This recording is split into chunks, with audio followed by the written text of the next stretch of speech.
kalian semua. Menurut Dok Tomo, aku butuh berapa lama untuk jadi normal? Karani, jangan kita aja sesuatu yang tidak mungkin, nah. Saya tidak bisa jawab ini. Gak siap hadapi dropnya. Salam gigit jari. Diriku sendiri. Ya sudah, kalau itu dirimu sendiri, belajarlah mencintai dirimu sendiri kan. Bagaimana caranya? Jalan kaki 1 jam selama 3 bulan. Kenapa itu terus, Dok? Kalian lihat Jessica. Dia sudah membuktikan, toh. Nah, selesai. Saya tahu Jessica itu waktu masih awal-awal dia tidak namanya Jessica. Namanya itu Y. Kalau kalian sudah sering join di sana dulu, kalian akan tahu ada yang namanya Y. Dia suka pakai gambar pemandangan warna biru. Itu dia.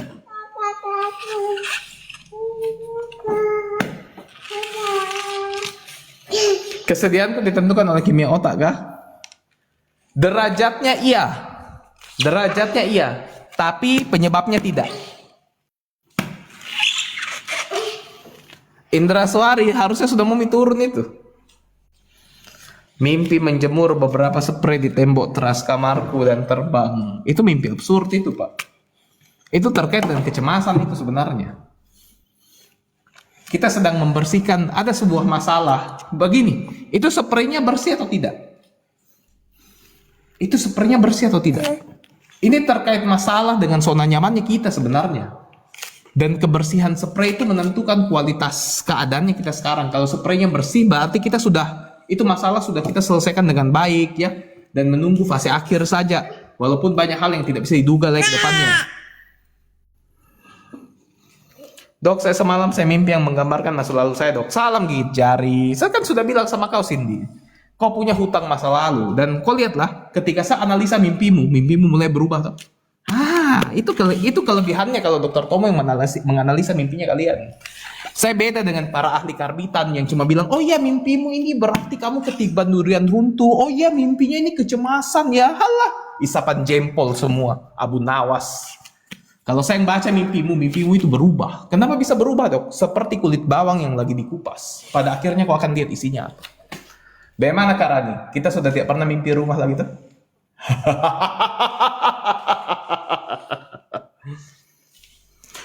Dok, kenapa susah banget yang ngilangin pikiran negatif kalau udah muncul mood ya berantakan lagi? Siapa bilang gampang? Kok kira konsisten 1 jam selama 1 tahun, tidak berhenti, tidak mempertanyakan, kok kira itu gampang kan? Bersih dan bermotif. Nah, sudah. Kita tahu nih artinya itu. Seren tidak biasa.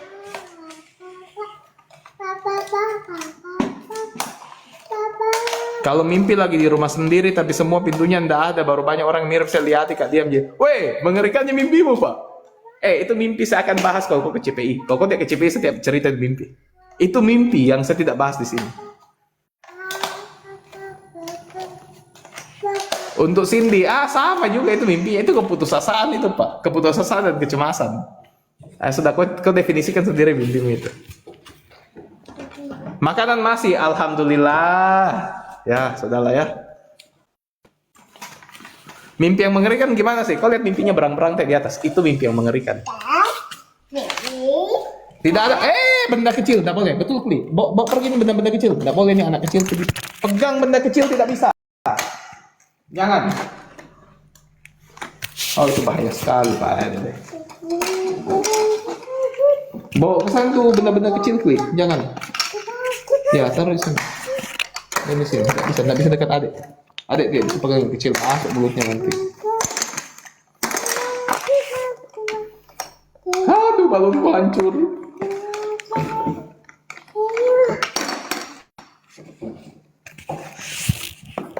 Pelipunya.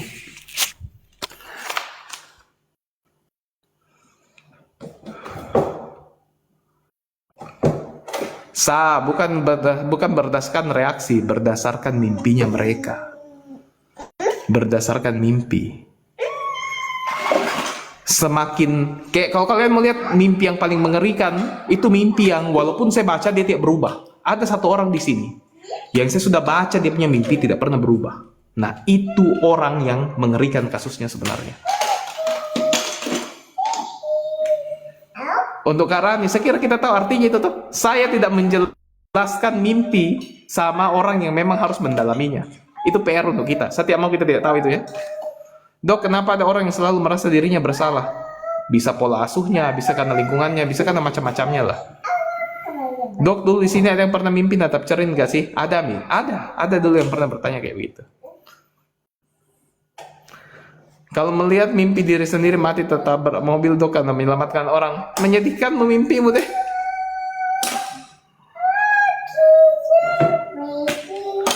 Untuk berang-berang, pokoknya untuk sekarang ini yang paling berat itu ada satu orang di sini yang mimpinya mengerikan. Saya yang mau sebut itu siapa?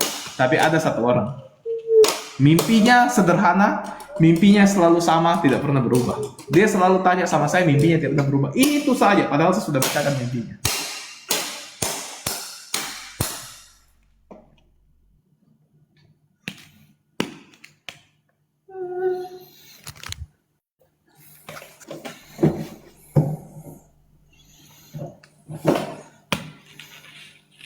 Ya, kenapa Kak Rani?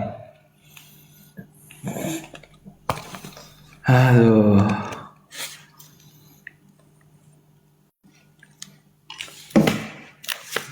Cindy, kau punya mimpi masih beragam. Ada satu orang di sini yang mimpinya tidak pernah berubah.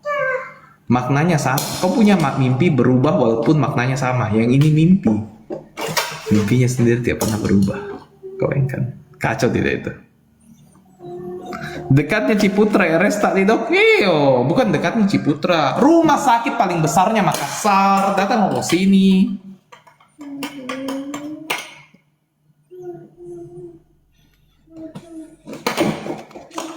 Kalau Karani itu kecemasannya bapakmu sebenarnya. Karena biar bagaimana untuk generasi atas ya, tindakan semua itu mengerikan di mata mereka. Kalau mimpi seakan di jet coaster yang berpura-pura berputar-putar dan turun tajam apa dok? Apa itu kalau bukan kecemasan?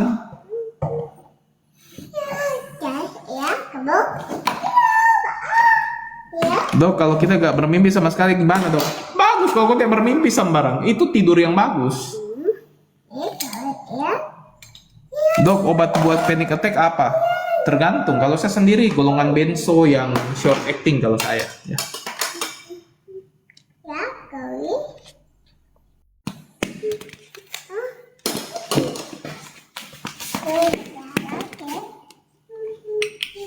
Makasih Kli. Apa kau bikin? Ya. Apa itu? HP. Xiaoqi. HP.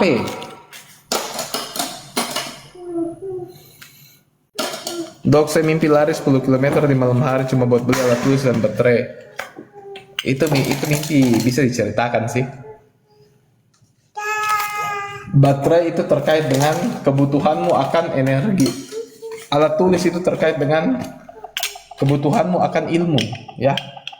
Dan lari di malam hari berarti kau membutuhkannya segera. Kau membutuhkan akal dan cadangan energi untuk melewati apapun. Jangan klik. Apa jangan adek.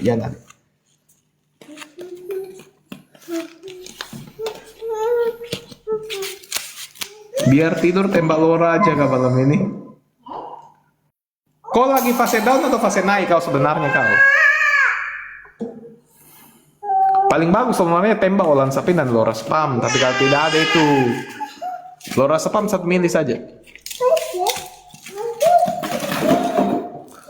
Untuk Marlo, lapor ke doktermu Marlo, mengeluh sama dia karena untuk obat kayak beginian tidak bisa diintervensi dari dokter jarak jauh seperti saya. Saya tidak lebih dari terapis gadungan ya. Saya tahu terapis online untuk masalah jiwa itu semua gadungan. Bahkan Dokter Tomo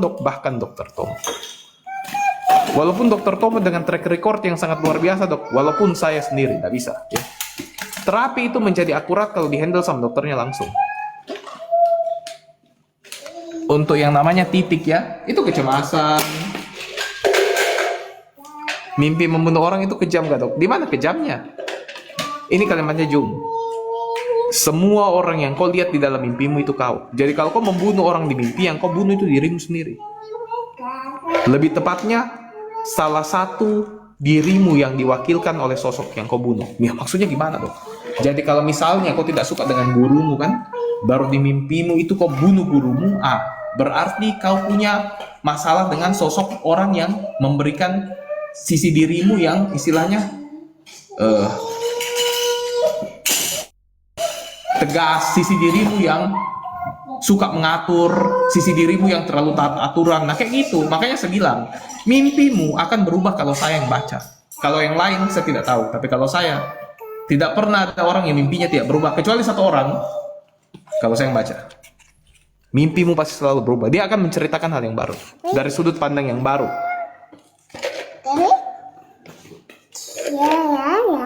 Ya, dok, apa aja faktor penyebab hiperseks? Mana saya tahu Kang Ki, Allah, ini satu pertanyaan konsultasi Tina, tidak selayani di sini. Dok, cara supaya tidak khawatir, takut tidak bisa tidur. Sudah jalan 1 jam, tidur kurang enak. Kadang enak, kadang khawatir. Konsisten selama 1 tahun. Turun dok, aku sepanjang siang tidur. Seren, kue tiapin, 100 mili. Marlo, pakai BPJS-mu.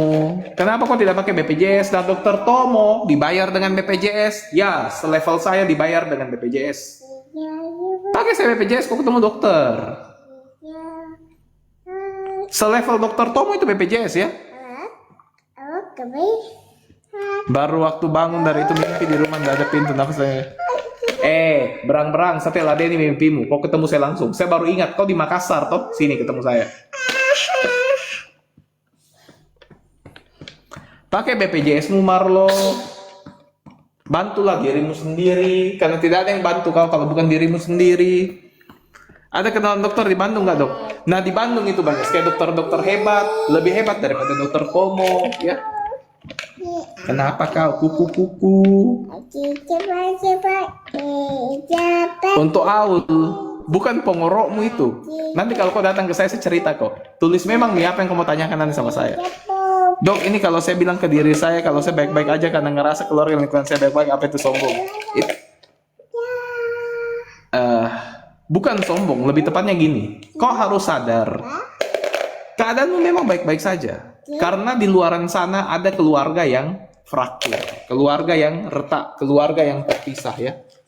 Di tingkat tertentu keluargamu baik-baik saja. Nah pertanyaannya, apakah kau baik-baik saja? Di Semarang punya kenalan dokter bagus gak dok? Bahkan di Semarang itu ada dosen yang pernah uji saya, mereka jauh lebih bagus daripada saya, ya. Karani, ya baiklah. Makanya tanya sama diri kalian semua, apakah kalian baik-baik saja? Dok, kenapa BPD susah maintain hubungan pertemanan pacaran? Ginilah, hubungan pertemanan dan pacaran itu hubungan dengan orang lain. Hubungan eksternal. Iya toh? Kau berhubungan dengan orang lain, dengan temanmu, dengan sahabatmu, dengan pacarmu. BPD adalah kepribadian yang tidak punya hubungan yang baik dengan dirinya sendiri. Nah sekarang kau patahkan ini logikaku. Kau patahkan aksiomku. Saya mau lihat, saya tantang kalian semua. Patahkan ini kalimat. Tidak ada seorang pun yang bisa mengasihi orang lain kalau dia gagal mengasihi dirinya sendiri. Semua kasihnya adalah pamrih dan semua cintanya adalah omong kosong. Itu aksiomku. Jangan kau nangis. Nggak apa-apa, mereka betah di sini. Kami betah di sini. Kamu tuh Betah, nggak nangis.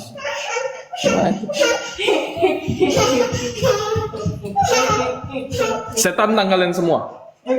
Patahkan itu aksiomku. Aul, kosong itu kesedihan. Saya tahu memang cewek sini lebih cepat. Nanti saya joget sama dia sebentar lagi. Memang kan dia olahraga tuh. Tadi dia gosok-gosok matanya malah.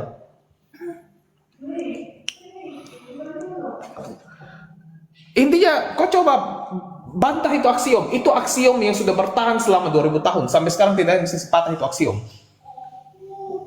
Dan syaratnya adalah kau harus membantah kalimat tersebut dari aksiomnya sendiri. Tidak bisa kau bawa dari luar. Tidak bisa kau bawa argumen dari luar. Kau harus bikin dari kalimatnya dia sendiri. Temukan cacat di itu kalimat. Saya yakin tidak bisa kau temukan. Aduh. Karena sebelum kau mengasihi orang lain, kau harus mengasihi dirimu sendiri. Sebagai apa? Sebagai standar. Kalau kau sendiri tidak tahu bagaimana caranya mengasihi, kau sendiri tidak paham apa itu dikasihi, bagaimana caranya kau mengasihi orang lain? Omong kosong. Makanya